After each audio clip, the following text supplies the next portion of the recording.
Friends, இன்னைக்கு நம்ம கிட்ட வந்திருக்கோம் பாத்தீங்கன்னா போர்ட்லயே ஒரு நியூ ஃபிகோ வந்திருக்கு. இதுல பொறுத்தவரைக்கும் ஒரு பெக்யூலரான கம்ப்ளைண்ட்.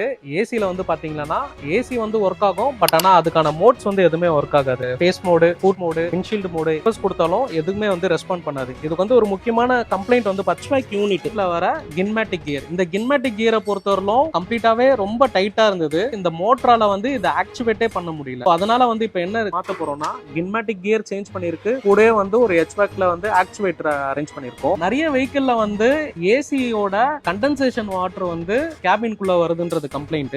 அது எங்க எக்ஸாக்ட்டா வரும்னா HVAC யூனிட்டோட பாட்டம் போர்ஷன்ல. இதுதான் வந்து ஒரு பழைய ஃபோம். இங்க கண்டென்சேஷன் ஆகிற வாட்டர் வந்து ஃபோம் வந்து கம்ப்ளைண்ட் ஆகிறதுனால கம்ப்ரஸ் ஆகி கம்ப்ளீட்டாவே வந்து கேபின்ல லீக் ஆகிறதுக்கு நிறைய சான்சஸ் இருக்கு. ஆல்மோஸ்ட் இந்த ஒர்க் பண்றப்ப இதுக்காக வந்து இந்த HVAC யூனிட் ஃபோமை வந்து ரீப்ளேஸ் பண்றோம். புது ஃபோமோட திக்னஸ் வந்து இப்படி இருக்கும். இது மாதிரி வெஹிக்கிள் ரிலேட்டடான டவுட்ஸ், என்கொயரி எதுவாக இருந்தாலும் DM பண்ணுங்க, கண்டிப்பா ரிப்ளை பண்ணுங்க.